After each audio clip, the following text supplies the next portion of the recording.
Hello everyone, I am Assistant Professor Mohsin Pathan. Today I will teach for TUFF student. Uh, my subject is Financial Account 5th and my topic is buyback of share.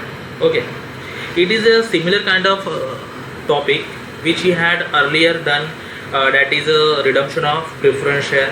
कहीं ना कहीं ये redemption of preference share से मिलता जुलता topic है. It is not different topic, but somewhere slightly changes is there. Okay, okay, you know one thing that we used to do,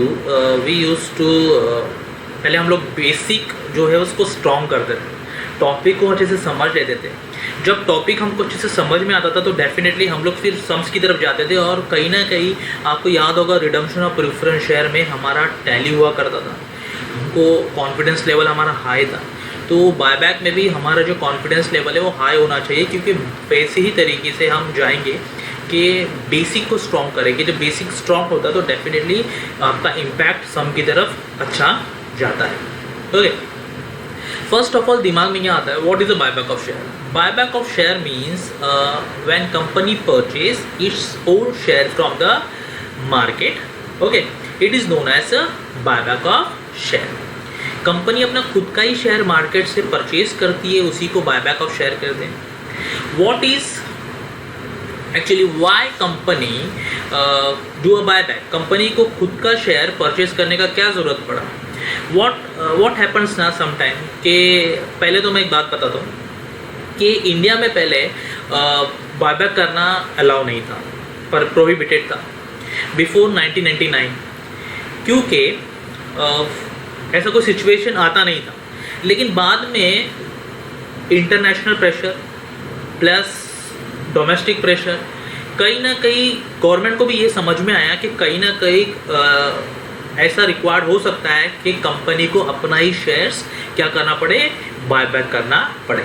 तो government ने 1956 का जो एक्ट था, कंपनीज एक्ट, उसमें ही अमेंडमेंट करके बायबैक को अलाउ किया. ओके, अब कंपनी क्यों बायबैक करती है, क्या रीज़न है बायबैक करने का. क्योंकि क्या होता है, बिजनेस जो है ना वो फ्लक्चुएट होता रहता है. कभी भी सिमिलर आप प्रॉफिट नहीं कमाते हो सकता है एक टाइम पे आप you are earning too much, so second time पे हो सकता है you are earning nothing. Okay, so you have to do all the thing in business.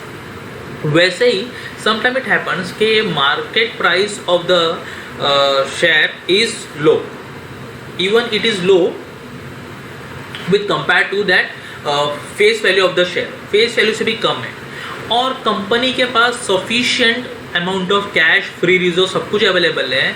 तो ऐसे सिचुएशन में कंपनी क्या करेगी, शेयर्स को बायबैक करेगी. ओके, सेकेंड चीज़, अब मैं शेयर्स बोल रहा हूँ तो आपके दिमाग में एक इसमें प्रेफरेंस शेयर भी है क्या. नहीं जी, प्रेफरेंस शेयर इसीलिए बायबैक नहीं करती है कंपनी, क्योंकि क्या होता है, प्रेफरेंस शेयर एक स्पेसिफिक पीरियड के लिए कंपनी के पास होता है. स्टिपुलेटेड स्पेसिफिक पीरियड के लिए कंपनी प्रेफरेंस शेयर लेती है, तो वो बायबैक नहीं किया जाता है. मोस्ट ऑफ द टाइम जो बायबैक किया जाता है वो क्या है, डेफिनेटली इक्विटी शेयर्स.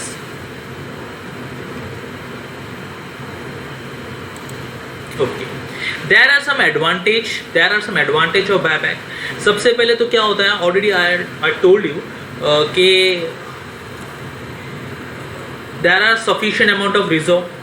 सो रिजर्व को कंपनी क्या करती है, यूटिलाइज करती है in the process of buyback. Okay, second thing, buyback कहीं ना कहीं हेल्प क्या करता है कि जो कंपनी का कैपिटल है, इतने सालों से कंपनी का जो कैपिटल पड़ा हुआ है वो यूज़ नहीं हो रहा है पूरी तरह, फिर भी जो इक्विटी शेयर होल्डर्स है उनको कंपनी को क्या देना पड़ रहा है, डिविडेंड देना पड़ रहा है.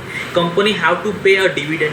सो अल्टीमेटली ये बर्डन कंपनी पे आता है, क्योंकि इस वक्त हो सकता है मार्केट प्राइस शेयर का लो है और बिजनेस भी नहीं है. तो ऐसे टाइम पे definitely company will go for buyback. If company will go for buyback, definitely the burden of paying dividend will decrease, which will somewhere help the company for a time being. Okay, next is EPS will be increased. EPS, earning per share, will be increased. One of the important advantage कि earning per share will definitely increase on this time. Simple सा example दूंगा कि समझो 1000 company के पास shares था, 1000 share था। अब company क्या करती है, वो 1000 शेयर पे कंपनी को पता है उसको 1 लाख का डिविडेंड पे करना है। ओके, फॉर एग्जांपल आप कंपनी चाहे तो ना 100 शेयर उसने बायबैक कर लिया। ओके, तो कंपनी के पास बचा 900 शेयर। अब कंपनी क्या करती है, 900 शेयर में जब 1 लाख को डिस्ट्रीब्यूट करती है तो कहीं ना कहीं earning per share of the share holder will increase. ये earning per share of the share holder will increase. It will definitely help the company, क्योंकि पॉजिटिव इम्पैक्ट आ जाता है कहीं ना कहीं शेयर होल्डर्स के माइंड में और स्टेक होल्डर्स के माइंड में कंपनी के लिए।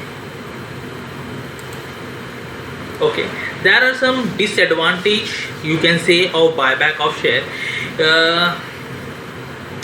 The buyback imply undervaluation of the company stock. The company is flogging back, मतलब कंपनी बोलते हैं ना, वो जो रिजर्व यूज़ कर रहा है वो कहीं ना कहीं कम हो जाता है, शॉर्टेज हो जाता है रिजर्व का, जो कि कंपनी के लिए एक डिसएडवांटेज है।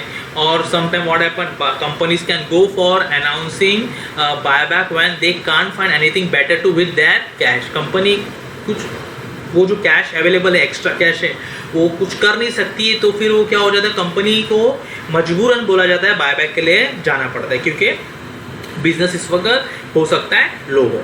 Okay, well-timed buyback share is clever way for managers and to invest cheaply in a company, and they know rather than expensively in a company they don't know. Okay, for a time being company सोचती है it is a clever mode कि हमको क्या करना है, definitely we can go for buyback और cheaply हम लोग easily for a time being we can decrease our burden. Okay, source important चीज़ है कि which source the company can through go for buyback. First of all free reserve, company can use for free reserve. Company अपना free reserve use करती है, divisible profit use करती है। Even the company can use a security premium for the purpose of buyback. Company security premium भी use करती है for the purpose of buyback के लिए। नेक्स्ट इंपॉर्टेंट चीज, the proceed of any share and other specify securities. For example कभी कभार ये होता है कि कोई सिक्योरिटीज़ है, कोई इन्वेस्टमेंट है, कोई लैंड एंड बिल्डिंग है, कोई एसेट है, the company will sell that asset and company can gather cash. अभी आपके दिमाग में आएगा कि सर ने अभी थोड़ा टाइम पहले बोला था कंपनी के पास तो कैश अवेलेबल है। कभी कभार कंपनी के पास कैश अवेलेबल है लेकिन उसके पास एक्स्ट्रा एसेट्स हैं, तो कंपनी उसको क्या कर सकती है, सेल करके कैश लेके आएगी और definitely they can go for buyback. Sometime company के पास अगर they don't have a sufficient amount of shares, so they can go for fresh issue too. That is, company can go for debenture, company can go for preference share. Most of the time company can go for debenture and preference share, and some way they are ignoring equity share, क्योंकि already equity share को वो लोग क्या करते हैं, buyback करते हैं। और ऑफिस से अगर equity share को ही वो लोग इशू करेंगे तो कहीं ना कहीं it is not logic. Okay, there are some conditions that the company has to fulfill. Company को फुलफिल करना है बिफोर गोइंग फॉर बायबैक। सबसे पहला रूल ये है कि there should be fully paid up share.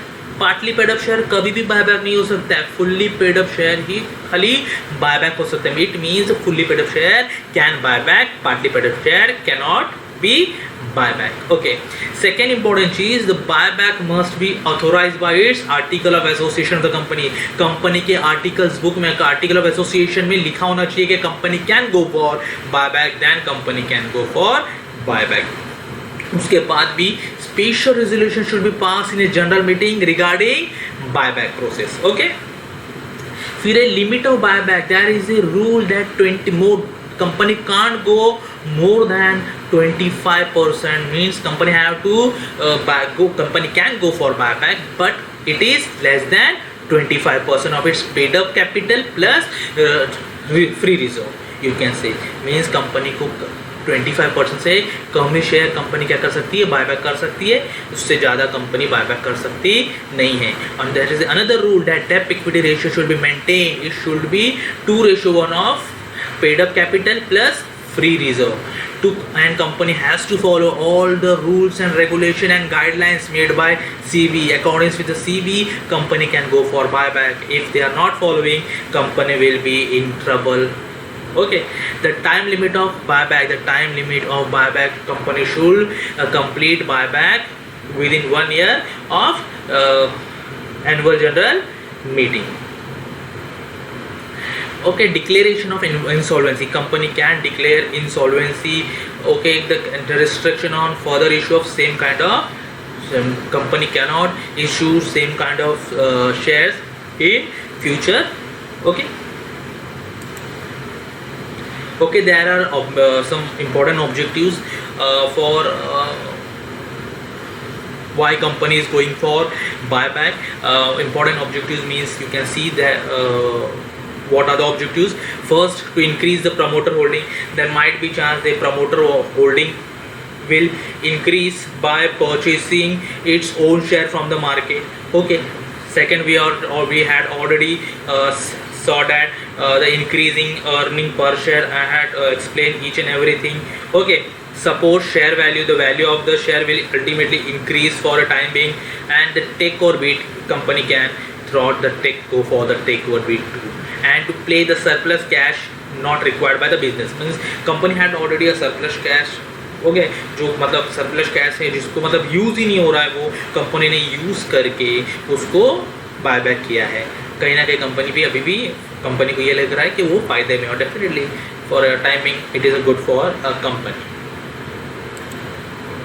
Okay, issue of future share after the buyback. Every company shall complete within a 12 month from the date of passing special resolution. मैंने already बताया special मतलब और 1 year के अंदर आपको क्या करना है, बायबैक करना है. जब आपने मीटिंग किया था फॉर स्पेशल रेजोल्यूशन, उसके बाद से आपको 1 year के अंदर बायबैक को कंप्लीट करना है, यानी 12 months.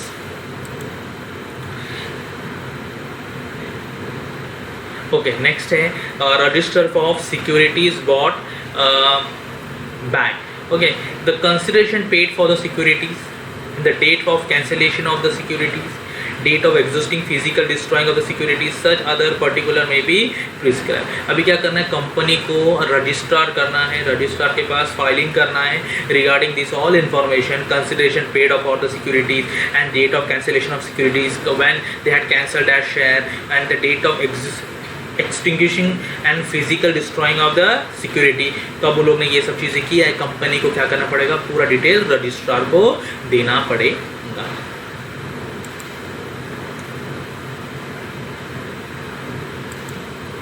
Okay, accounting generalities. Accounting general entries it is a very important, क्योंकि बिना अकाउंटिंग जनरल एंट्रीज के हम डेफिनेटली सम तो कर नहीं सकते. Okay, what happens now, sometime for buyback company required cash. Okay, for cash company can sell their investment or any asset. Okay, you can see the first entry for a sale for investment. The entry is similar which we have done in even SY when we are doing redemption of preference share. जब हम redemption of preference share कर रहे थे तभी भी हमने ये entry सब पास की हुई है. सिमिलर काइंड ऑफ एंट्रीज है, बस आपको क्या करना है, आपने आपको थोड़ा सा वही स्टडी मोड में लेके आना है ताकि आपको चीज़ समझे. Okay, for sale of investment entry है bank account debit to bank account debit, profit and loss account debit. Profit and loss account debit, if you remember, when there is a loss during this sale of investment, you have to profit and loss should be debited. If you sale in investment in profit, you have to credited capital reserve or profit and loss. Okay, for any issue of share and other specified securities, if you sometime what happen for you have insufficient cash, so you can go for fresh issue. If you have done a fresh issue, then entry will be bank account debit to preference share to security premium. Okay, next is for the cancellation of share bought back, that is आप cancel shares जो आपने bot किया उसको आप क्या कर रहे हो, कैंसिल कर रहे हो. मतलब जो आप बाय बैक करने जा रहे हो उसको कैंसिल करने के लिए जा रहे हो, तो entry is equity share capital account debit, free reserve account debit to shareholder. Okay, further accounting entries कुछ ऐसा है। फॉर मेकिंग द पेमेंट, अभी पेमेंट आपको अगर पे करना है